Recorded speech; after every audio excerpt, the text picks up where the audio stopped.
Yes, good evening. Sushruta Samhita Uttara Tantra का अध्याय 7वां दृष्टिगत रोग पढ़ रहे अपन। कुल दृष्टिगत रोग सुश्रुत के अनुसार कितने? 12 है ना। दृष्टि मतलब क्या? प्यूपिल, ठीक है। और इन 12 में से 6 तो याप्य, तिमिर या कांच, 3 असाध्य और 3 साध्य। अब मैंने कल आपको एक तरीका बताया था इनको याद करने का, पहला श्लोक पढ़ा के, है ना। मैं बताता हूं, देखो इस पहले श्लोक में दृष्टि की बात है। कल मैंने आपको तरीका ये बताया था कि 6 तो ये तिमिर कर दो याद, ऐसे कहा था ना। अब देखो आगे सुनना, इस पहले श्लोक के ऊपर लिखा हुआ है, क्या लिखा है कि 6 प्रकार के तो लिंगनाश या तिमिर, है ना। फिर लिखा है पित्त विदक दृष्टि, कफ विदक दृष्टि, हस्सुजाड्य, नकुलांदे, धूमदर्शी और गंभीरिका। मिला? अब ध्यान से सुनो, इनमें से 3 साध्य छांट लो, 2 तो विदक दृष्टि, कफ विदक, पित्त विदक दृष्टि दोनों साध्य है, और कौन? धूमदर्शी। ये 3 साध्य हो, और 3 असाध्य हो गए। देखो गंभीरिका, हस्सुजाड्य और नकुलांदे। हस्सुजाड्य पैतिक असाध्य, नकुलांदे सन्निपातज और गंभीरिका वातज। ठीक, तो कैसे याद करो उससे मतलब नहीं है मुझे, 12 रोग याद होने चाहिए। क्लियर है कि ये दृष्टिगत है। दृष्टि के बारे में पढ़ते हैं। मसूर दल मात्र, जिस दिन मैंने आपको पढ़ाना शुरू किया था यही बोला था कि इस कॉर्निया के अंदर एक मसूर जैसी आकृति की काली सेंटर में आपको एक डॉट दिखेगा, वो प्यूपिल है ना। हिंदी में पुतली कहते, तारा कहते, तारा विस्फारक संकोचक विषयों में पढ़ा था अपन ने। तो प्यूपिल जो होती है ना, वो इसको जो भी उद्दीपन मिलते हैं उन पर रिएक्ट करती है। लाइट के जो उद्दीपन है, स्टिमुलेशन है लाइट के, उन पर। ठीक, मसूर दल मात्र तो पंचभूत प्रसाद जम। मिला? अपने आई बॉल में पढ़ा था सर्वभूत गुणोद्भव। नेत्र गोलक था सर्वभूत गुणोद्भव। प्यूपिल है पंचभूत प्रसादजम, तो पंचभूत प्रसादजम बराबर प्यूपिल। अब ये इतनी अक्ल वहां होनी चाहिए कि प्यूपिल किसको बोलते हैं? दृष्टि। मतलब दोनों का एक ही है। समझ गए कि ये भी पंच महाभूतों से बनी हुई। अब अगर इसको हिंदी में सोचे ना, तो सभी, जैसे वो है सर्वभूत गुणोद्भव, सभी महाभूतों के गुणों से युक्त होती है। कौन? नेत्र गोलक। और इसकी हिंदी बनती है कि पंच महाभूतों के प्रसाद भाग से प्यूपिल बनती, पंचभूत प्रसाद जब, है ना। नेक्स्ट, खद्योत विस्फुलिंगाभामिदम। जुगनू सुना? जुगनू, जुगनू क्या होता जानते हो? वो जो अंधेरे में चमकते है ना, उसको खद्योत कहते। ठीक, तो जुगनू के समान जो विस्फालित हो, मतलब कि ऐसे चिंगारे की तरह चमके, ठीक, जिसका तेज कभी नष्ट नहीं हो, तेजो वीर अव्य। और ये दृष्टि किससे आवृत थी? पटलों से, है ना।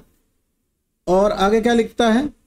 बाहर से देखने पर ये वीवर आकृति की लगती है। आप देखना, अभी तक तो सिर्फ फिल्मों में से बोलते ना, तुम्हारी आंखों में देखा। एज ए डॉक्टर देखना, जहां प्यूपिल है वहां पर आपको ऐसा लगेगा जैसे कि छेद है, उस जगह पर आपको ऐसा लगेगा कि आर पार छेद। ठीक, तो पटलों से आवृत है और बाहर से देखने पर वीवर आकृति का, छिद्र आकृति का। शीत सातम नराणाम, इसको दृष्टि कहते हैं। और तुम्हें पता है कि आंखों पे स्वेदन मना है, या कराओ तो उसको ढको, है ना, क्योंकि नेत्र पर अगर उष्ण चीज जाएगी तो दृष्टि खराब होगी। तो ये शीत सातम में है दृष्टि। ठीक है, नेक्स्ट आगे चलते। इसकी है ना वीवर आकृति, दल ने बहुत सारी टीका कर रखी है, इसलिए थोड़ा ध्यान देना कि वीवर आकृति वाली चीज नेत्र संबंधित कौन सी। नीचे देखो पूरी ये इतना सारा भरा पड़ा है डलन से। वीवर आकृति की इतनी बड़ी सारी टीका दी गई, छिद्र से आकृति ऐसे, है ना। तो तुम्हें याद होना चाहिए कि वीवर आकृति किसके लिए आया है? दृष्टि। कायदे से तुम लोगों से टीकाओं के प्रश्न नहीं पूछने चाहिए, बेचारे अंकुरित हुए अभी तो, दिखने में बूढ़े हैं तो क्या। दृष्टिगत रोग, रोगस्तदाश्रान घोरान सट च सट प्रचक्षते, ये टुकड़ा भी आ जाता है कभी कभार कि अभी सट च का मतलब जिसको समझ में आए वो तो 12 कर देगा। च का मतलब इंग्लिश वाला AND, 6 और 6 है ना। च का मतलब पता है ना इसका, इंग्लिश वाला तो AND और हिंदी वाला और, ठीक। ऐसे कौन समझाता सर। अरे भाई बहुत भ्रम है दुनिया में, कह तो रहा हूं। एक ने पिछली बार सेलेक्ट हो गया था वो, लेकिन उसने जो प्रश्न करा उससे मेरी रूह कांप गई थी, वो भी एग्जाम के 15 दिन पहले। मैंने कहा कोई आदमी इतना गलत कैसे पढ़ सकता है। प्रथम पटलगत तिमिर, मैंने वादा किया था बताऊंगा नहीं उस किसी को नहीं बताऊंगा। उसने कहा आप मेरी बेइज्जती करोगे अगली बैच में, मैंने कहा नहीं बताऊंगा। उसने ऐसी बात पूछी थी कि मतलब जैसे कैसे बताऊं यार तुमको, बात पता चल जाएगी फिर तो। मतलब जैसे ना तुम कोई कंसेप्ट पूरी साल से उस कंसेप्ट के बारे में बात होगी, तुमने 100 बार आंसर भी सही दे रखे हैं, लेकिन तुमने अपने मन में अलग ही कंसेप्ट बना रखा है, और जो मैं समझा रहा हूं उससे बिल्कुल ही इतर। देखो प्रथम पटलगत तिमिर, अब पहले मेरी बात को ध्यान सुनना। देखो अभी जो मैं तिमिर कहूं, चाहे लिंगनाश कहूं, चाहे मैं कांच कहूं, तुम सबको एक ही समझ, जब तक मैं डिफरेंशिएट नहीं करता। प्रथम पटलगत तिमिर, तिमिर का मतलब कैटरेक्ट, ठीक है। और आयुर्वेद में तिमिर कितने प्रकार के, 6। सिंपल है, स्टार्टिंग का सिरा भीर अभी संपर्क, इसमें कोई डाउट ही नहीं। शिरागत होते हैं नेत्र। अप्रथम पटल, तुम्हें पता है टोटल पटल कितने, 6, लेकिन आई बोले कितने, 4, जिनमें तिमिर होता है, ये पढ़ा था वहां। तो तिमिर कितने पटलगत हो सकते हैं, 4 पटलगत, 1 2 3 4। भाई ये 2 पटल तो छोड़ रखे हैं ना, आई लीड में थोड़ी होगा कैटरेक्ट। प्रथमे पटले दोषो दृष्टो व्यवस्थित। अब मेरी बात को बहुत ध्यान से सुनिए आप। देखो तिमिर का मतलब है सॉल्ट का डिपोजिशन, ठीक है। और मैं आपको थोड़ा सा समझाने की कोशिश करता हूं। इधर देखो, मान लीजिए कि जो आपका लेंस है ना, जो ये कॉर्निया वाला जो लेंस है, उसको अपन ने, ये लेंस इसी शेप का होता है, ये जिस शेप मेरे तरफ है, मतलब इसको मैंने ऐसे काटा। इसकी जो वाल बनी हुई है ना जिस चीज से, उसको जूम करके देखा तो उसमें 4 तरह के लेयर्स, इसमें से ये 1, ये 2, ये 3, ये 4। कैटरेक्ट का मतलब लेंस के ऊपर सॉल्ट और म्यूकस वगैरह का डिपोजिशन होना। तो लेंस के ऊपर अगर या जो प्यूपिल और कॉर्निया का जो एरिया है, मतलब जो विजनरी पाथवे है, उसके बीच में अगर सॉल्ट आ गए, दिखना बंद हो जाएगा, कम हो जाएगा। अब मेरी बात सुनो, थोड़ा और इजी करके समझाता। ये पानी की बोतल है, इसके अंदर लाइट गई, इसके थ्रू पानी से टकराई, तुम्हारी आंख पे टकराई, तुम्हें पता चल रहा है इतनी भरी हुई इतनी खाली। क्लियर है। मैं इसके ऊपर एक पतली ब्लैक कलर की शीट चढ़ा देता हूं पूरी बोतल पे, तो तुम्हें पता चलेगा फिर भी कि हाँ कहां तक पानी, लेकिन थोड़ा सा धुंधलापन आ जाएगा। तो वो प्रथम पटलगत तिमिर हो गया। डबल कोटिंग कर दी, थोड़ा और दिखना कम हो गया। Triple, 4 layer. अगर इसी तरह से लेंस के ऊपर सॉल्ट और म्यूकस और वेस्ट मटेरियल की लेयर या कोटिंग चढ़ती जाए, तो जितनी ज्यादा कोटिंग होगी उतनी ही डीप होगी। तो अपन ये मानते हैं कि single coating is equal to प्रथम पटलगत। 2 बार जितनी कोटिंग होगी, मतलब दोनों पटल के जितनी मोटाई कवर कर ली उस 3 में 3 बार, 4 में 4 बार। तुम मेरी बात समझ रहे हो ना। जैसे मैं इस बोतल को यू काट दूं और ये जो इसका झिल्ली है पतली वाली, इसको ऐसे सामने करूं कैमरे के, तो तुम्हें दिखता है कि इसमें 4 लेयर है। तो इस बोतल के ऊपर जितनी मैं ज्यादा कोटिंग चढ़ाऊंगा, उतना ही ऐसे मानो कि ज्यादा डीप दोषों का अधिष्ठान। तो इससे यह तय हुआ कि प्रथम पटलगत में माइल्ड जो है आपको डिस्टर्बेंस मिलेगा विजन में, है ना। सेकंड में थोड़ा ज्यादा, थर्ड में और डीप, फोर्थ में और डीप। समझ रहे बात को।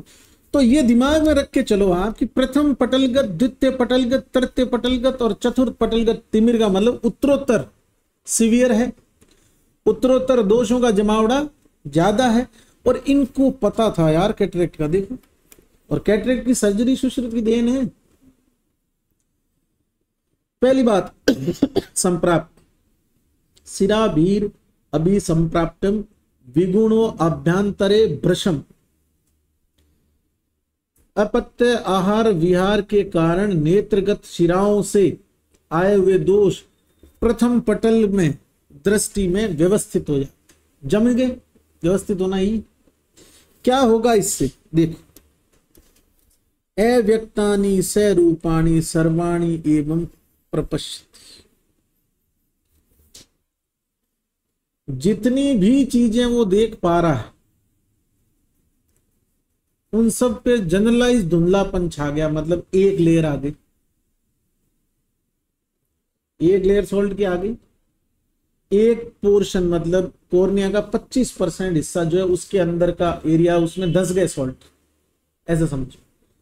तो जो भी चीजें दिखेगी वो तो धुंधली दिखेगी ना, समझ रहे बात को। आगे देखो क्या लिखता है दूसरे, द्वितीय कदम लिखता है दृष्टि भ्रशम विहलती, बहुत ज्यादा गंदलापन आ गया, मतलब धुंधलापन बढ़ा, समझ रहे हो। जैसे जैसे मानो कि पहले तो इसके कोई वो है मीडियम है, उसके अंदर प्लेन पानी था, जब तक तो कोई दोष नहीं था, तो इसमें सब कुछ साफ दिख रहा था आर पार।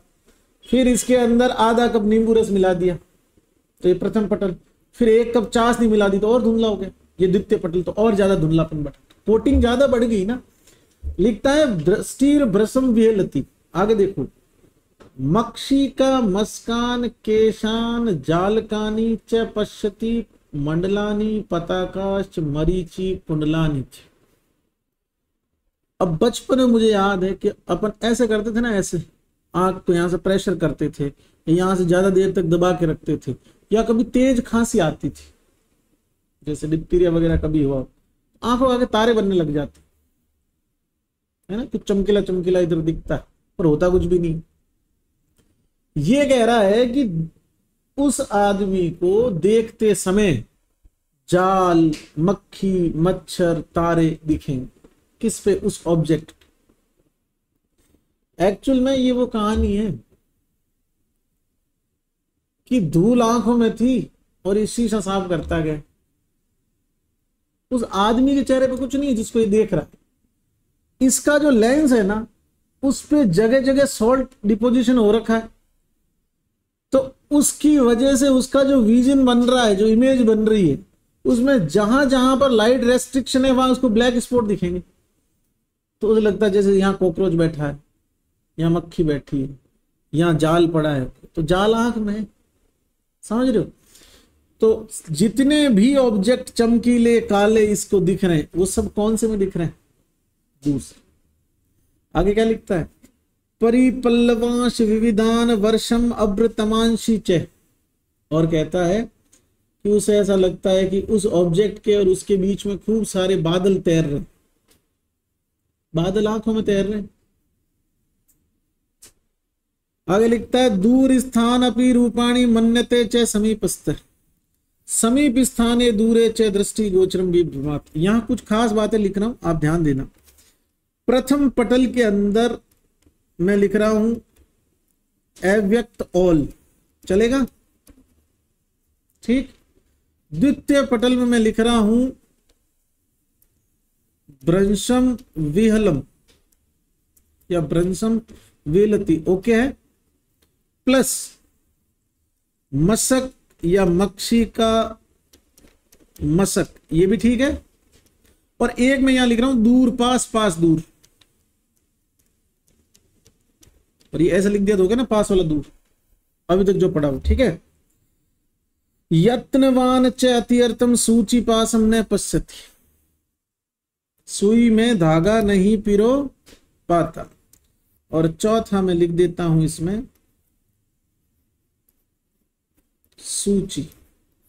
अब इसको मैं चाहूं तो ऐसे लिखूं, मैं चाहूं तो ऐसे लिखूं, मैं चाहूंगा कि मैं ऐसे ही लिखूं। सुई वाली कहानी किसमें? दूसरी। यहां 4 बातें हैं और इन चारों में से एक पक्का आएगी एग्जाम।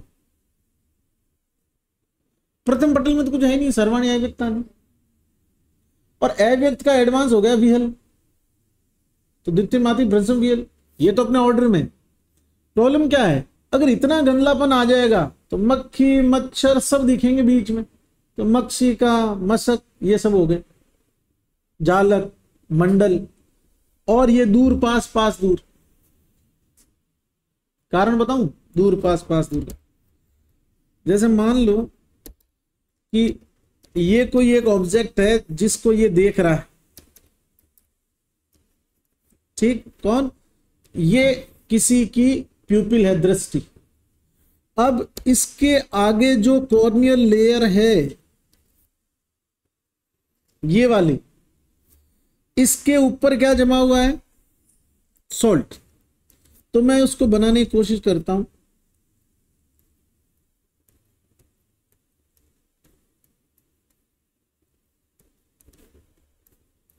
ठीक है, अब मान लीजिए कि इस ऑब्जेक्ट से लाइट आ रही है इस जगह पे, तो निश्चित रूप से इसी पैटर्न में आएगी ना।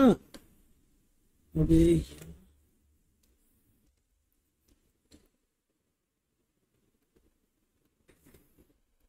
इसके पूरे बॉडी की ऐसी तो आएगी, लेकिन जो लाइट इन सॉल्ट वाले एरिया पे गिरेगी वो तो प्यूपिल पे जाएगी नहीं, आगे रेटिना पड़ेगी नहीं। तो इस आदमी के शरीर पर उन जगहों पर इसको कुछ नहीं दिखेगा, समझ गए इसको? अच्छा, दूसरा धुंधलापन ऑलरेडी है, ऐसे क्लियर भी तो नहीं है ना इसको कि ब्लैक स्पॉट है, ये लगता है कुछ काला काला सा है, और ये आदमी पूरा धुंधला दिख रहा है। जैसे फोन में अपन फोटो खींचते हैं, फोकस कर दिया फेस पे तो बैकग्राउंड कैसा धुंधला होता है, वैसा सेकंड में इसकी कंडीशन है। सेकंड पटल में उसमें भी ब्लैक स्पॉट है। तो इसको कैसे दिखते हैं? ऐसे, मक्षिका, मस्कान, केस, जालक, मंडल, पताका, मरीची, कुंडलिनी, ऐसी चीजों से। अब पास दूर का क्या सिस्टम है? जैसे कैमरा फोकस होता है, तो आप एक काम करना, आपका जो फोन है उसके कैमरे के आगे एक बिल्कुल ट्रांसपेरेंट पॉलीथीन लगा दे, ठीक है, लेकिन चिपकाना मत कैमरे पे। चिपकाने के बाद तो वो प्रॉपर देख लेगा उसमें से, उसको आगे रखना और फिर आदमी के सामने खड़ा कर देना कोई, अब वो फोकस नहीं हो पाएगा। क्या समझे? प्यूपिल को समझ ही नहीं आ रहा कि ऑब्जेक्ट किस डिस्टेंस पे है, क्योंकि धुंधलापन इतना बढ़ गया, प्लस ब्लैक स्पॉट इतने सारे, और डिस्टेंस के अकॉर्डिंग और लाइट के अकॉर्डिंग ही तो प्यूपिल डायलेट होती है और श्रिंक होती है। तो पास वाला दूर और दूर वाले पास का भ्रम होना तो आसान बात है।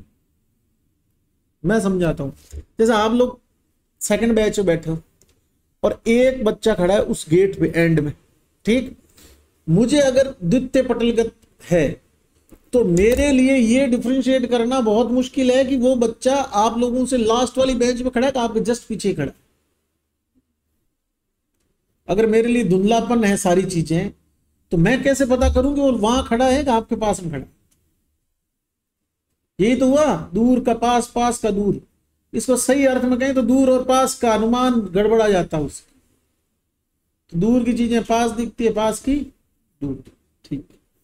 तीसरा सूची, सुई धागा। अब इधर देखो, जिसको दूर पास दिख रहा है, पास दूर दिख रहा है, मान लो कि ये सुई है और इसमें धागा पिरोना है, तो धागा काहे से पिरोएगा? ये इसके अंदर डालना चाहेगा धागा, लगा तो साइड में चला जाएगा, कितनी कोशिश कर लेनी, क्योंकि धुंधलापन है, क्लियरेंस है ही। तो 4 बातें हुई अपनी। एक, दृष्टि भ्रंशम विहल, द्वितीय पटल की बात कर रहा हूं, दृष्टि भ्रंशम विहलम एक। दूसरा, तीसरा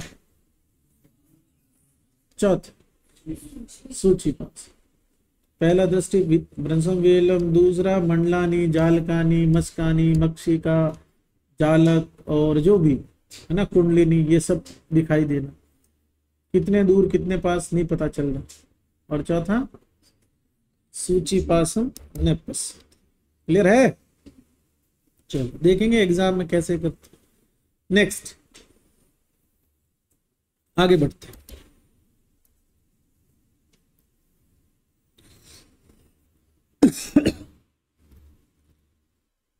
प्रथम पटल आपने पढ़ा, प्रथम पटल में एक ही बात याद करने की थी। द्वितीय पटल आपने पढ़ा, उसमें मैंने आपको 4 बातें बताई, एग्जैक्ट याद करो पटल वाली तो, कि दूसरे में 4 ज्यादा क्या पूछे। तृतीय पटल सुना, तृतीय पटल की दूसरी लाइन में सबसे पहले पढ़ाता हूं क्योंकि उससे क्वेश्चन आता है। कारण नासा अक्षी युक्तानि विपरीतानि विक्षित। अब इस आदमी के अंदर धुंधलापन इतना बढ़ गया है कि इसको जो ऑब्जेक्ट है ना वो कैसा दिख रहा है,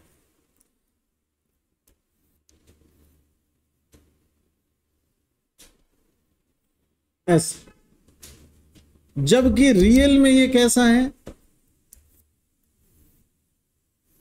अरे रियल में तो कोई आदमी होगा रे, लेकिन इसको ऐसा दिख रहा है कि इसको ये समझ नहीं आ रहा कि इसका कहां पर कान है, कहां आंख है, कहां नाक है, कुछ नहीं पता, इतना धुंधला, समझ रहे हो। तो 3 चीजें इसको गायब दिखती है, क्या? कर्ण, नासा और अक्ष। तो तीसरे में तीनों गायब।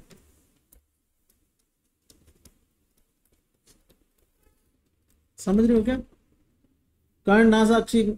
और मेरी गारंटी, तुमसे कोई इसमें से पूछेगा ना पटलगत में से, तो तुम जवाब दोगे फटाक से, और वो पागल हो जाएगा ऐसे कैसे बता दिया, इसने सोचा ही नहीं कुछ। जबकि पटल वाला सबसे ज्यादा कंफ्यूजन होता है लोगों के लिए कि कहां तो मक्खी बैठ गई, कहां आंख ही उड़ गई सामने वाले की, है ना। दूसरा सुनना, आगे बताता हूं।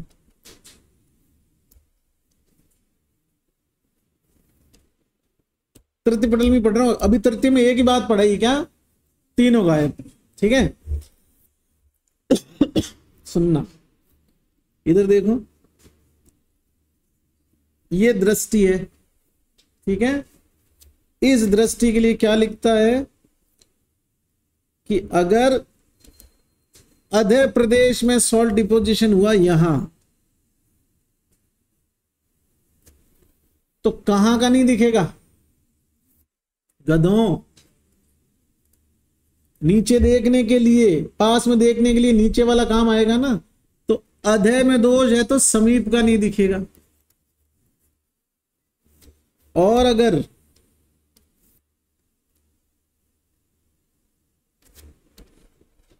उपरस्थ दोष, मुझे पता तुम इंटेलिजेंट बहुत हो लेकिन संस्कृत का अर्थ नहीं कर पा रहे हो, नहीं तो बता देते पढ़ के। उर्दू आए तो दुरस्त, क्योंकि ये भी तो खेल गया तुम्हारे साथ। यहां आधा लिखा पर यहां उर्दू नहीं लिखा, ऊपरी स्थिति लिख दिया, तो मिला ही नहीं, ढूंढ क्या रहे थे, उर्दू। चलो अब सुनो तीसरी कंडीशन, पार्श्व स्थिति दोषे पार्श्व, इसमें तो कोई डाउट ही नहीं है, ये दृष्टि। अब अगर लेटरल राइट में दोष होंगे तो लेटरल राइट नहीं दिखेगा, लेफ्ट वाला नहीं होगा तो लेफ्ट वाला नहीं दिखेगा। चलो इसमें कोई डाउट। समन्ततः स्थिति संकुलान, और पूरी दृष्टि में ही गए दोष तो 360 पर ही दिखना बंद हो जाएगा। ठीक, आगे देखो, अगर दोष दृष्टि के मध्य एक जगह स्थित हो, तो ये देखो एक जगह दोष स्थित हो गए, तो इमेज 2 मतलब हो गई। तो एक जगह दोष होने पर कितने दिखते हैं, 2। और अगर 2 जगह दोष स्थित होंगे तो कितनी जगह, 3। ये दृष्टि, ये 2 जगह दोष हो गए, तो इमेज कितनी बन गई, 3। क्लियर है? अब सुनो गौर से, इस स्थान में दोष होने पर इसे तिमिर कहते। मूल रूप से तिमिर कब कहलाया? जब दोष। अब आओ इधर वापस, जो तुम्हें समझाना था। मैं तुम्हें बता रहा था तृतीय पटल में पहली चीज क्या बताई? तीनों गायब बोला था। 1 2 3 दिखना,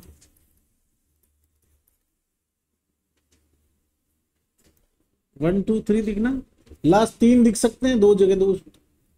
तीसरा, तीस है तिमिर बराबर 3। तृतीय पटल का तुम्हें 3 बातें याद रखनी है। क्या क्या रखनी है? पहला, कर्णासाक्षी युक्तानि विपरीतानि, मतलब तीनों गायब, तिमिर आ गया और 3 3 दिख गए। जो 3 है वो तो दिख ही नहीं रहे, और जो 1 है उसके 3 दिख रहे, तो तीसरा पटल। और तृतीय पटलगत दोषों की स्थिति में तिमिर माना है किसने? सुश्रुत। क्लियर है? चलिए अभी वापस पूछूंगा सारा। नेक्स्ट, चतुर्थ पटलगत दोष हो तो पूरी दृष्टि क्या हो जाएगी? रुणंदो रुणंदी सर्वतो दृष्टि, है ना। और लिंग का मतलब होता है लक्षण, आकृति, चिन्ह। तो कोई आकृति दिख ही नहीं रही तो इसको आकृति नाश कह दो या दृष्टि नाश कह दो। जहां दृष्टि के होने का सबूत ही नष्ट हो जाए, दृष्टि के होने का लक्षण ही, लिंग ही नष्ट हो जाए, उसे लिंग नाश कहते हैं। तो सुश्रुत के अनुसार लिंग नाश कब कहेंगे कांच को?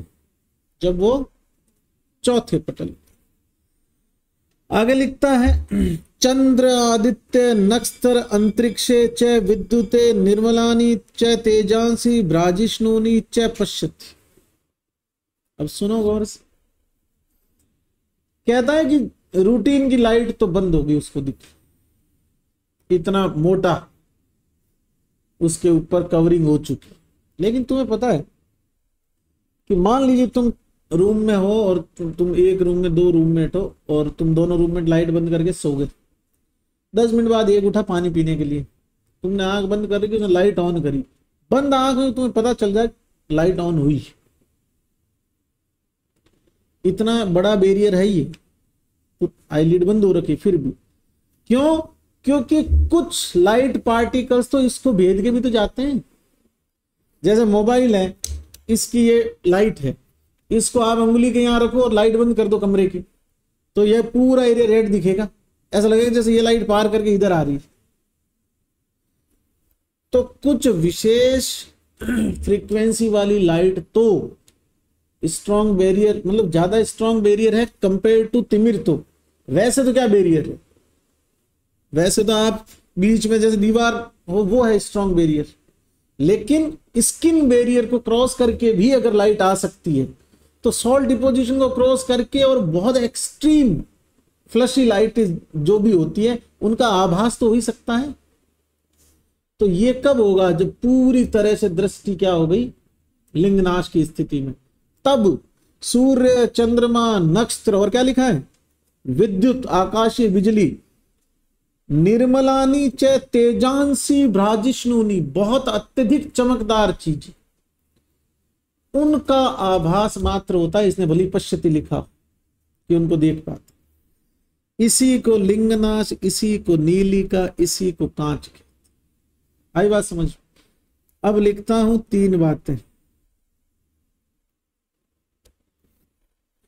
इसमें पटल में तो लिखने जैसा कुछ है ही नहीं, अगर लिखना भी चाहो तो चतुर्थ पटल का देख लो। एक तो इसको क्या बोलेंगे? लिंगनाश, नीलिका या कांच। क्लियर है? चतुर्थ पटल का दोष। दूसरा, नक्षत्र, तारे, चंद्रमा, विद्युत को ही देख पाता। ठीक? क्यों? क्योंकि ये पहला टुकड़ा जहां से शुरू हुआ, रुणंदी सर्वतो दृष्टि।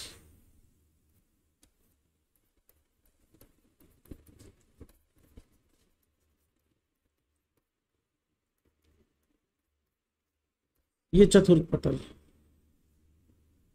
तो यहां तो दृष्टि पूरी तरह से अवरुद्ध, इसीलिए इसको लिंगनाश कहेंगे। ठीक है, और नक्षत्र तारे इनका आभास मात्र होता। अब मैं जो तुमको बताने जा रहा हूं, जो भी मैंने बोला 3 बातें कहूंगा, वो तीनों ही सत्य सत्य माने लायक है। लिखो, अब नोट कर लेना। सत्य कथन अकॉर्डिंग टू सुश्रुत, या मल्टीपल स्टेटमेंट आ सकते हैं, जैसे आता है ना 5 कथन दे दिए, फिर कौन से सही कौन। पहला है नेत्र गोलक के 4 पटलों में तिमिर नामक दारुण व्याधि उत्पन्न होती।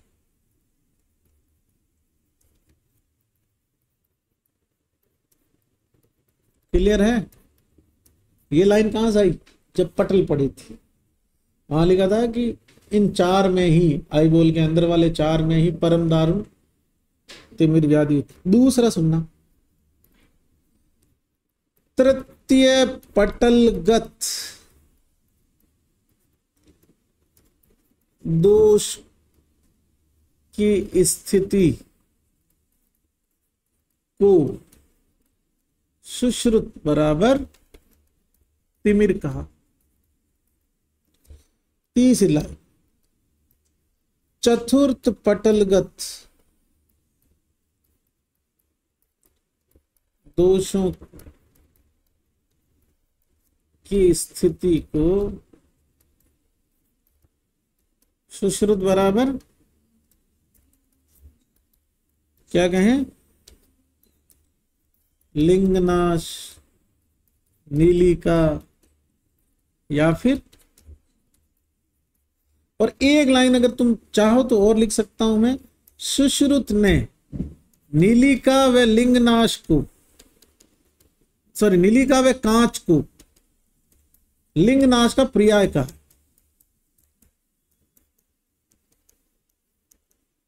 क्लियर है? ये सुश्रुत के संदर्भ में सारे डाउट क्लियर है कि कौन तिमिर, कौन कांच, कौन लिंगनाश, कौन नीलिका। समझ गए? अब कुछ बताओगे? क्या बोलता है? पहले नंबर बताओ, 2 3 4। क्या बोलता है? TKL। कौन है ये? अब इनकी फुल फॉर्म कर दें। T मतलब तिमिर, K मतलब कांच, L मतलब लिंगनाश, और ये क्या है? ये नीचे जो 1 ये 3 4 लिखे हैं, पटल। वाग्भट के अनुसार द्वितीय पटलगत दोष होने को तिमिर, तृतीय को कांच, और चौथे को लिंगनाश। एक बात वाग्भट सुश्रुति कॉमन, कि लिंगनाश तो हमेशा ही क्या होगा? चौथे।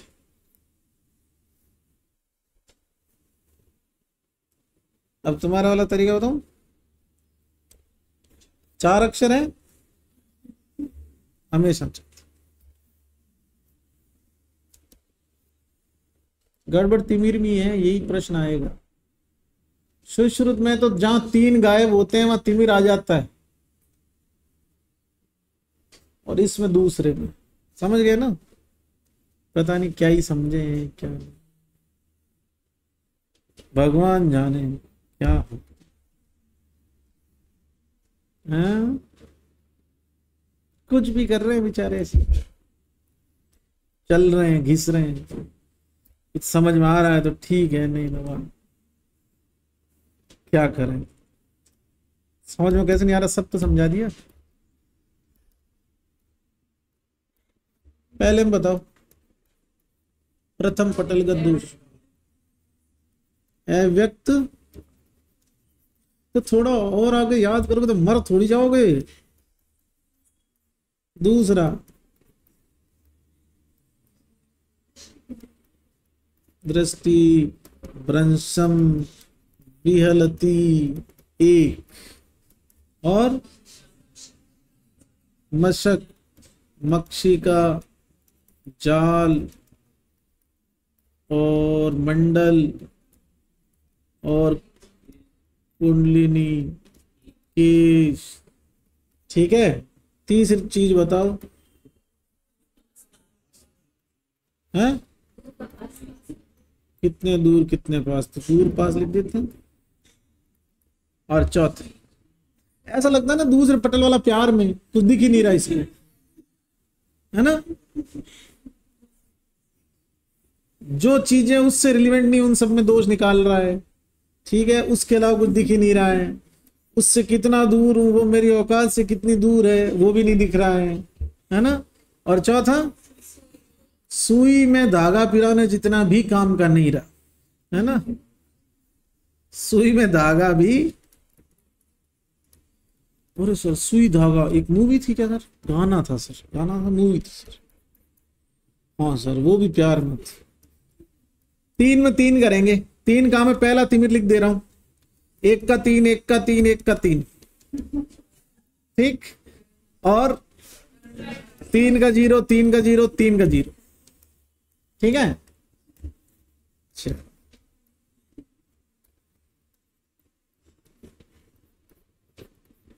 चलो आगे। चौथे में क्या था? बोलो टुकड़ा। रुणंदो सर्वतो दृष्टि एक। दूसरा बोलो, चंद्र आदित्य विद्युत, है ना, नक्षत्र ब्राजिष्णु, है ना, तेज युक्त च पश्यति। तीसरा, लिंगनाश नीलिका, और सब तो याद है। तुम तो ऐसी शकल गरीब जैसी बना के रखते हो यार। चलो, गरीब मतलब वैसे पैसे वाला गरीब नहीं, ज्ञान से गरीब। आगे तुम बहुत पैसे वाले हो। वातिक तिमिर के लक्षण, वातिक तिमिर के लक्षण देखो। वात है तो देखो क्या लिखता है, रूपाणी भ्रमंती से पश्यति। वो सुना उसका, तारे जमीन पर, तो बच्चा क्या बोलता है? द लेटर्स आर डांसिंग, ये तो लिख रहा है। लेकिन तुमको तारे जमी वाला याद है? ये नहीं है। कह रहा है रूप हिल रहे हैं उसके। ठीक, अच्छा सर, आमिर खान ने यहां से लिया था। अविलानी अरुणानी। अरे गधो, सही तो कह रहा हूं कि उसने लिखा है रूपाणी भ्रमंती, तो भ्रम मतलब चक्कर आना, तो रूप गोल गोल घूम रहे हैं। ठीक है, पैतिक तिमिर क्या लिखा है? सब कुछ चमक दमक, कलरफुल, आदित्य खद्यो। तो शक्र चाप किसको कहते हैं? सर सोया चाप सुनी थी, शक्र चाप कहां से ला? शक्र इंद्रधनुष को बोलते बेटा, है ना। तो इसको कलरफुल दिख रही चीजें। आदित्य खद्यो तो शक्र चाप। आगे क्या लिख दिया? शीखीर बहिर विचित्राणी नील कृष्णानी। इसका मतलब सतरंगी दिख रही जिसको दुनिया, वो पैतिक तिमिर से ग्रस्त, और जिसको दुनिया हिलती हुई दिख रही है वो वातज तिमिर। हाँ सर, ऐसे समझाया। पर वो ऐसे पूछे जब, शीखीर बहिर वही है ना, मोर जो है उससे संबंधित है, मोर के पंख के समान। चलो कफज क्या करें इसमें? गोर चामर गोराणी श्वेत अब्र प्रतिमानी। इसमें आदमी को हर चीज सेंटा क्लॉज बनी हुई दिखती है। यह ऐसा लगता है जैसे बर्फ गिरी हुई है उस पर, सफेद से युक्त। ये गोर चामर क्या होता पता है? वो जो आजकल बाबा लोगों को देखा होगा आपने, या भगवान के मंदिरों में देखा होगा, एक आदमी ऐसे एक पंख सा बना हुआ, एक जलता रहता है, टेडी बियर की खाल से बना हुआ सा, ऐसा बालों से बना हुआ सा, वैसा खरगोश जैसे कुछ, ये वो है। तो वो उसके जैसा ही तो होता है, सेंटा क्लॉज के दाढ़ी जैसे, है ना। गोर चामर श्वेत अब्र प्रतिमानी। ठीक, पश्चेद सूक्ष्माणी अत्यर्थ विब्रे चेव अब्र संपल्लव। क्या लिखता है? कि ऐसा लगता है हर चीज बादलों में से झांक रही, व्यब्रेव च अब्र संपलव, मतलब ऐसा लगता है कि जैसे हर चीज के चारों तरफ बादल है। बादल आंख में, चीज तो कुर्सी में बैठी है ना, इसको बादलों में दिखाई दे रही। सलील प्लवन तीव च परिजाड्यानी मान, मिला। और ऐसा लगता है जैसे हर चीज ही पानी में डूबी हुई। पानी में डूबी समझ रहे हो, जैसे तुम उसके सामने खड़े हो तो उसे लगता है जैसे तालाब के अंदर खड़ा है, धुंधलापन। जैसे स्पेसमैन होते हैं, डिप करे होते हैं ना फॉर्मलिन में, तो धुंधले दिखते हैं ना कंपैरेटिवली, यस स्पेसमैन समझते हो।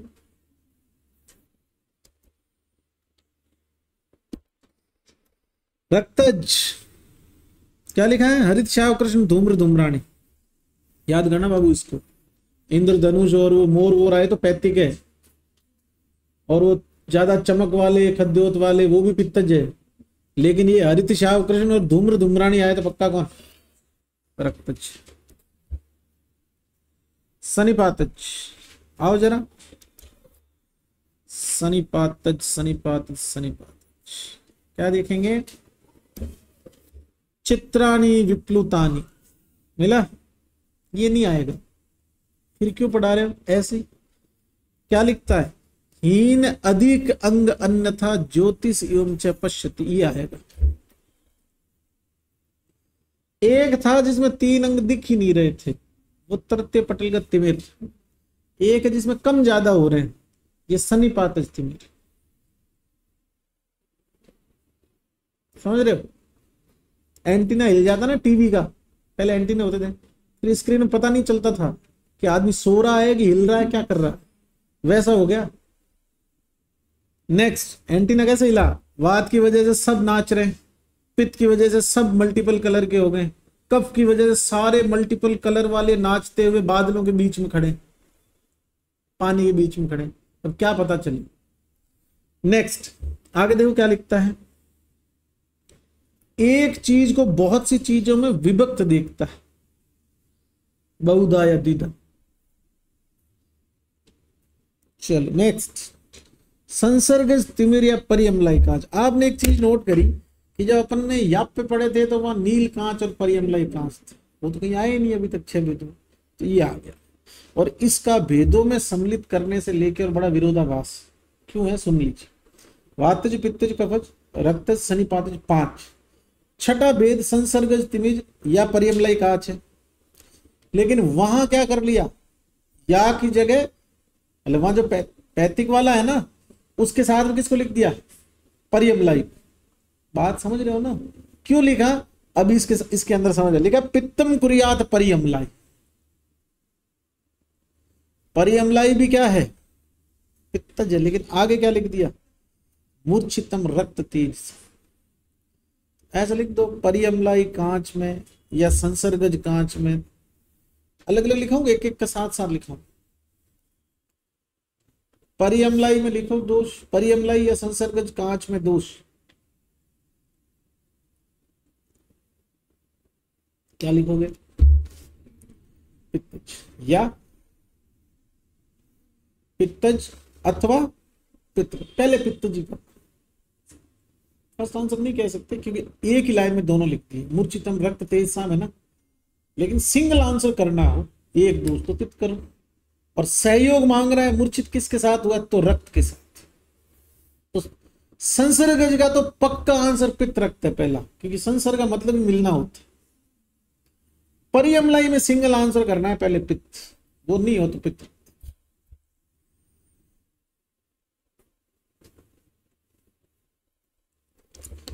परियमलाई या संसर्ग का जो है, इसकी लाइन है, विक्रियमाणान है द्योत वृक्ष तेजो अभिरेव। लिखता है कि इसको जो प्रकाश है ना, जो लाइट, वो इसके जब आंख में गिरती है तो सेंट्रलाइज नहीं हो पाती। हर ऑब्जेक्ट इसको ऐसा लगता है, ये कैसा बताना चाह रहे हैं कि जैसे मान लीजिए कि उसके सामने कोई आदमी खड़ा है, तो इसको ऐसा लगता है जैसे जुगनुओं से भरा हुआ पेड़, dot dot dot dot dot बहुत सारे, तो लाइट सेंट्रलाइज नहीं हुई ना। वही लिखा कि खद्योत वृक्ष तेजो भिरे, मतलब लाइट ऐसे हो गई, डिफ्यूज हो गई, सेंट्रलाइज नहीं हो सकी, तो इमेज नहीं बन पाई। वो किस में आता है, संसर्गज या पर्यय। अब एक लाइन लिखी है कि इन्हीं तिमिरों में जब राग उत्पन्न हो जाए तो इन्हें लिंग नाश कहते हैं। इस बात से एक चीज और तय होती है कि तीसरे से चौथे में दोष जब चले जाते हैं तो एक एडिशनल सिम्टम और ऐड हो जाता है, राग, रेडनेस।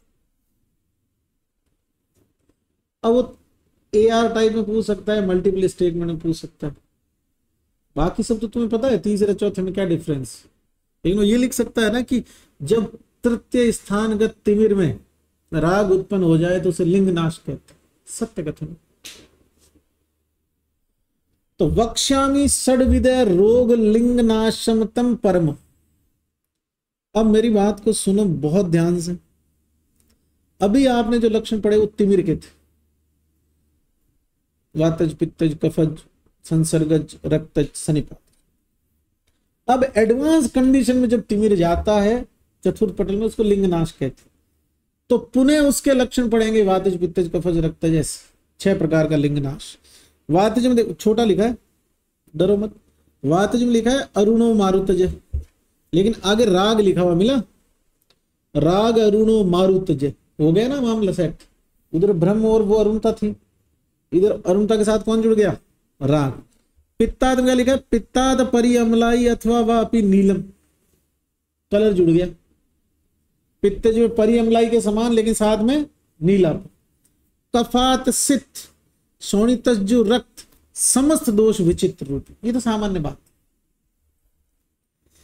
आगे देखो पित्तज परिअमलाई में रक्त मंडलम दृष्टो स्थूल काच अनल प्रभम, क्या लिखा हूं तुम बताओ,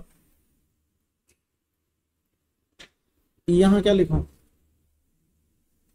अगर ये टुकड़ा आ जाए तुम्हारे एग्जाम, दृष्टो स्थूल कांच अनल प्रभम, क्या लिखोगे? किसका लक्षण होगा? परिअमलाई का। और नीचे क्या लिखा है? परिअमलाई ने रोगे सात नीलच्छ मंडलम दो शयात का जाल। अब मैं ये समझाना चाह रहा हूं कि जो तुमने अभी संसर्गज और परिअमलाई तिमिर पढ़ा है, उसके अलावा परिअमलाई लिंगनाश में भी आता है, समझ रहे हो? तो वहां पर ये तो बोल दिया रक्त मंडलम, लेकिन ऊपर साफ लिख दिया था ना पित्तात परिअमलाई। मतलब मैं ये बताना चाह रहा हूं कि परिअमलाई में केवल पित्त है या पित्त रक्त है, ये सुश्रुत खुद ने क्लियर किया ही नहीं, वहां भी ऐसे ही रखा। यहां भी देखो क्या किया, ऊपर लिख दिया पित्तात परिअमलाई, नीचे क्या कर दिया रक्त जम मंडलम दृष्टो स्थूल कांच नल प्रभम परिअमलाई ने रोगेशा नील मंडलम। समझ गए? तो अगर परिअमलाई की बात करेंगे तो सिंगल दोष में पित्त करेंगे, लेकिन दो में करेंगे तो फिर पित्त और रक्त दोनों मानना पड़ेगा, अगर सब डबल डबल ऑप्शन। और ये टुकड़ा आया हुआ है स्थूल कांच अनल प्रभम, किसके लिए आया? तो ये परिअमलाई लिंगनाश के लिए। ठीक है, अब जैसे इस राइटर ने और कमाल कर दिया, इसका नाम पित्तज परिअमलाई कर दिया, है ना। अब इस राइटर को देख के कोई बनाएगा तो उसका क्या ही कर सकते। चलिए, अब दोष भेद से षड्विध लिंगनाश का वर्णन। अब क्या है ये सुनिए। अभी इसने समझाया कि लिंग तिमिर लिंगनाश की तरफ जा सकता है डायरेक्ट, कैसे? सिर्फ राग ऐड होने से। तो जो राग ऐड होने से 6 प्रकार का लिंगनाश होगा, उसके लक्षण ये। अब है चतुर्थ पटलगत दोषों की स्थिति में उत्पन्न लिंगनाश के दोषानुसार लक्षण। अब ऐसे अगर बेचारा कोई टीचर क्लास में पढ़ाता तो वो या तो वो पागल हो जाता या बच्चे उसको पागल कर देते कि क्या क्या सर, क्या तुम तो दिमाग बना के आए हो कि पढ़ना है। भाई कॉलेज की क्लास में ऐसे कोई पढ़ाने दे सकता है क्या तुम कि ये क्या था? बोले लिंगनाश। ये क्या है? बोले लिंगनाश। तो दोनों क्यों है? तो बोले पहले वाला जो है ना, उसमें तृतीय पटल में राग, अगर तृतीय पटलगत को तिमिर कहते हैं और उसमें राग उत्पन्न होते लिंगनाश काउंट हो गया, वो शॉर्टकट हो गया लिंगनाश का, तो उसके लक्षण शॉर्टकट में बताए। अब अगर एडवांस स्टेज में आती टाइम के साथ डीजी, तो 6 प्रकार के जो लिंगनाश है उनके लक्षण। ठीक है, चलो, लेकिन ज्यादा परेशान होने की जरूरत नहीं, लक्षण वही है। जैसे लिखा अरुणम मंडल वात चंचलम परुषम, नहीं याद करेंगे, वातज। पित्तान मंडलम नीलम कांस्याभम, ये करना। कांस्याभम बलास ग्रथित में था, वो कफज रोग था, लेकिन यह कांस्य आभा के साथ में पीतता और नीलता भी, तो ये पैतिक लिंगनाश का लक्षण है। कफज में शंख कुंदेंदु पांडुरम, ठीक है ना, शंख सफेद ही। आगे देखो, चलत पद्म पलाशस्तम शुक्ल बिंदु वारी अंबसम, किसकी बात हो रही है रे? हैं? कफज की। संकुचिते आत्पे अत्यर्थम छायायाम विस्तृतो भवेत्, ये भी कौन? कफज। अब मजेदार बात सुनो तुम, अरे लाइन आने लायक कफज वाला। इसने एक उपमा दी है कि कमल के पत्ते पर गिरी हुई पानी की बूंद जैसे एकदम सफेद प्रकाश से युक्त होकर चमकती, वैसा किसका लक्षण है? कफज वाले। तो आपको यहां पद्म पलाश पे ध्यान नहीं देना है, वो पानी की बूंद अगर चप्पल पे भी पड़ी होगी तो वैसी चमकेगी, आका उस पर लाइट गिरेगी तब।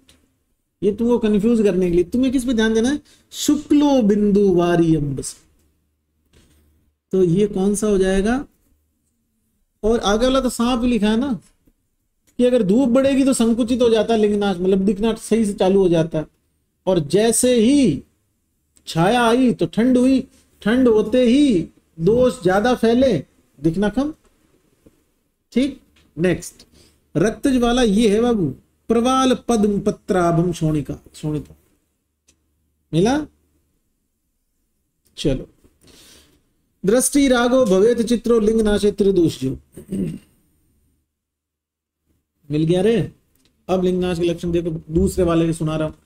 पित्तज में कांस्य आभम नील है ना, सनी कफज में शंख और वो ये शंख कुंदेंदु पांडुरम तो है ही, लेकिन शुक्ल बिंदु वारी वाला एक तो, और दूसरा छाया नाम विस्तृतो भवेत, और रक्तज वाले में प्रवाल प्लस पद्म आभम। ठीक है, नेक्स्ट आगे देखो 34 नंबर का कोटेशन कहता है कि दृष्टिगत रोगों में मैंने आपको 6 प्रकार के लिंगनाश बताए, फिर पित्त विदग्ध दृष्टि, कफ विदग्ध दृष्टि, धूम दृष्टि, हस्य जाड्य, नकुलांध्य और गंभीरिका, इनकी बात अपन अब करेंगे। अभी तक आपने क्या पढ़े हैं? सिर्फ 6 प्रकार के तिमिर पढ़े। पित्त विदग्ध दृष्टि पैतिक साध्य रोग है और अशस्त्रकृत, क्योंकि विदग्ध अवस्था में शस्त्र कर्म नहीं करवा सकते। लिखता है प्राप्ते तृतीय पटलम तु दोषे दीवान पश्येत निशि विक्षतेच। पित्त विदग्ध दृष्टि की संप्राप्ति में बोल रहा है कि तृतीय पटलगत दोष इसमें होते हैं, और दिन में नहीं दिखता है, रात्रि में दिखता है, क्योंकि रात्रि में ठंड होने की वजह से पित्त कम हो जाता है।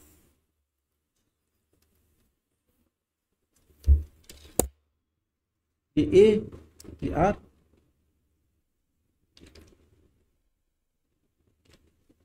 इसके अलावा कोई भी आर दे नहीं माना जाए। नेक्स्ट, ये दीवा अंधेर है, दिन में नहीं दिखना, रतन दी का उल्टा, समझ गए। नेक्स्ट, श्लेष विदग्ध दृष्टि, ये क्या होगी? रतौंधी। पहले होती थी लोगों में न्यूट्रिशन डेफिशिएंसी की वजह से, नाइट ब्लाइंडनेस बोलते थे, विटामिन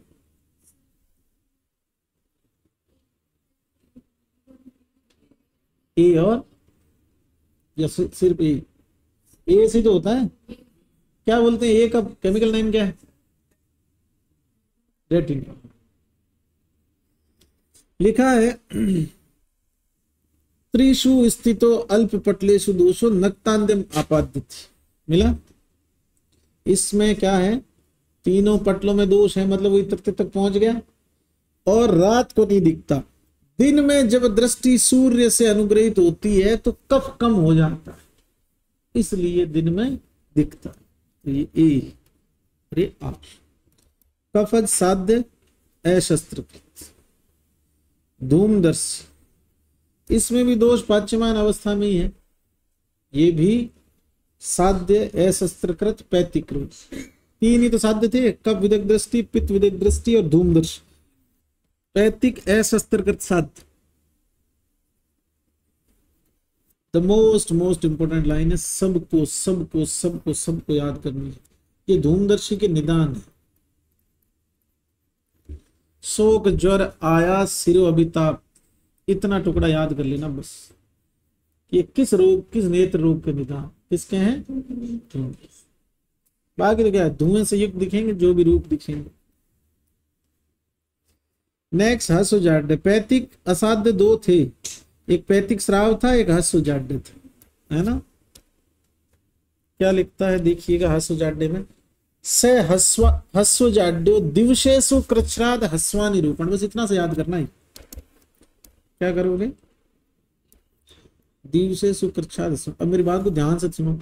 दिवशेषु कृच्छ्राद तो तुमको ये भी याद आ सकता है कि यार पित्त विदग्ध दृष्टि थी, लेकिन हस्वा निरूपण थोड़ी था उसमें। अब चूंकि ये पैतिक रोग है और हस्वसाध्य होने, ये हस्वजाड्य होने वजह से असाध्य है, तो ये हस्वजाड्य बेसिकली क्या हुआ? पैतिक असाध्य। तो दिवसेषु कृच्छ्राद विद हस्वानि रूपाणि, तो पक्का कौन है? हस्वजाड्य। नकुलांध, जिसमें दोषों से दूषित हुई दृष्टि नेवले के समान चमकती, नरस्य दृष्टिर दोषा अभिपन्नाम नकुल से यदवत। अब ये तो ठीक बात, इसका नाम है नकुलांध। ये लाइन है, चित्राणी रूपाणी दिवास पश्य, दिन में चित्र विचित्र दिखता है। और लोग बोलते हैं कि इसका मतलब ये है कि रात को बिल्कुल ही नहीं दिखता, टीकाकार बोलते हैं। इसलिए इसको भी कुछ लोग क्या मान लेते हैं? Night blindness. यह एक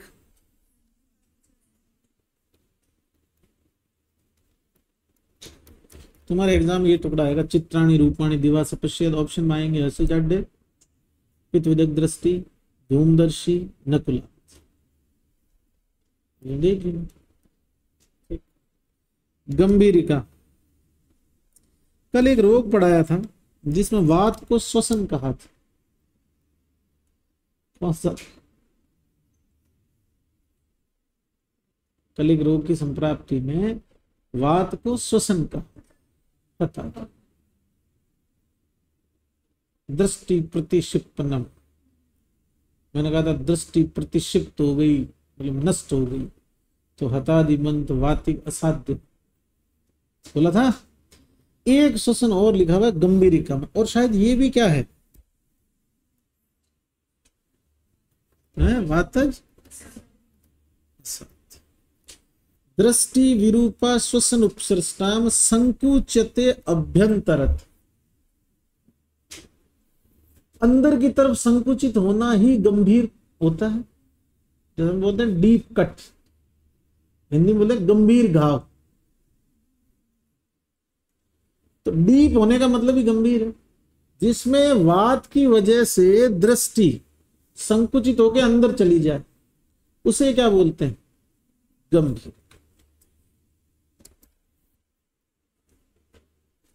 अब वो तुम्हारे दोनों छोटे वाले सनिमित लिंगनाश और अनिमित, दोनों ही असाध्य। First answer.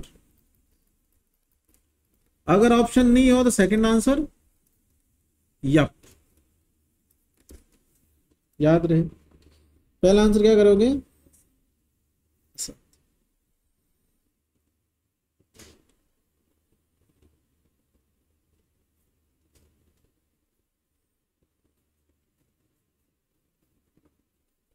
चलो, ये जो लाइन है एक, ये सनिमित लिंगनाश की,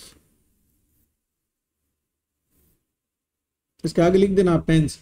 नोट्स में शायद मैंने कई बच्चों के पास जो नोट्स है उसमें तो मैंने सही कर दी है, जिन्हें पास पुराने वाले हैं उसमें ये लाइन में थोड़ी टाइपिंग मिस्टेक है ना, सनिमित और अनिमित। ये सनिमित की लाइन है, ठीक।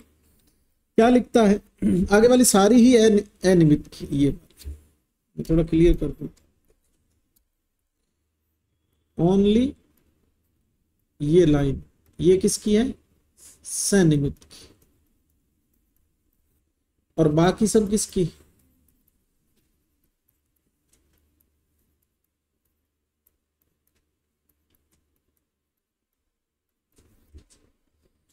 निमित्त और अनिमित्त का क्या अर्थ है?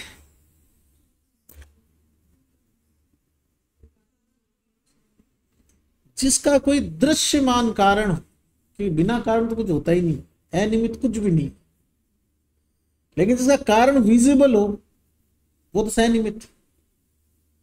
अनिमित्त मतलब डॉक्टर को रोगी को कारण नहीं पता, हो सकता है पिछले जन्म में कोई कांड किया उसने जिसकी वजह से इस बार गई आंख। अब लिखता है कि सनिमित्त लिंगनाश में सिरो अभिताप और अभिषंद मिलते हैं। सनिमित्त के दो ही लक्षण, सिरो अभिताप और अभिषंद। बाकी सारे लक्षण किसके? अनिमित्त।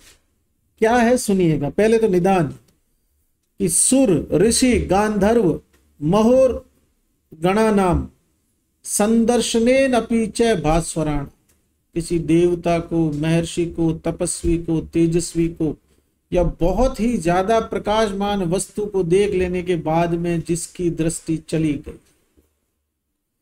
हन्यते दृष्टिर मनुजस्यम यस्य च लिंग नाशस्तु अनिमित्त संज्ञ।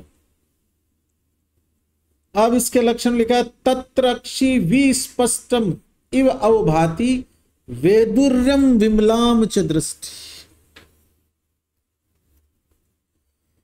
अब मेरी बात सुनो कि जैसे मान लो कोई आदमी है और कहीं पर कोई परमाणु परीक्षण हो रहा और उसने नग्न आंखों से उसको देख लिया, गई आई साइट हमेशा की, समझ गए? तो ये अनिमित्त वाला हुआ। अब उस आदमी की आंखें भली चली जाए, मतलब दिखना उसको बंद हो जाए, लेकिन उस आदमी को आप देखोगे तो ऐसा ही लगेगा जैसे वो देख रहा है अपने को, उसकी आंखें बिल्कुल सही, तो उसकी दृष्टि तो एकदम विमल है, वेदुर्य वर्ण की, लेकिन गड़बड़ है। तो वेदुर्य विमलाच दृष्टि आए, सुर ऋषि गंधर्व या कोई अत्यधिक भास्वर चीज की वजह दृष्टि, तो अनिमित्त है ना। और निमित्त वाले में निमित्त तो बताया ही नहीं, सिर्फ यही कहा कि जिसमें सिरो अभिताप और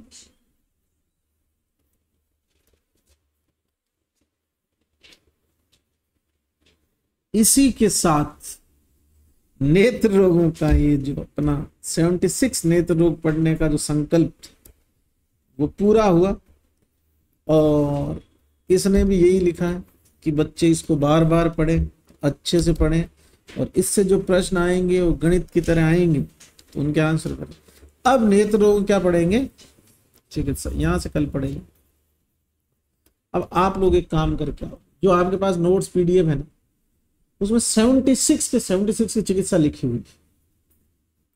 आज टेस्ट देना, पहले कल सुबह उठते ही 76 डिजीज तैयार करवा, संधिगत पहले 9, वर्तनगत 7, उनकी चिकित्सा पढ़ो।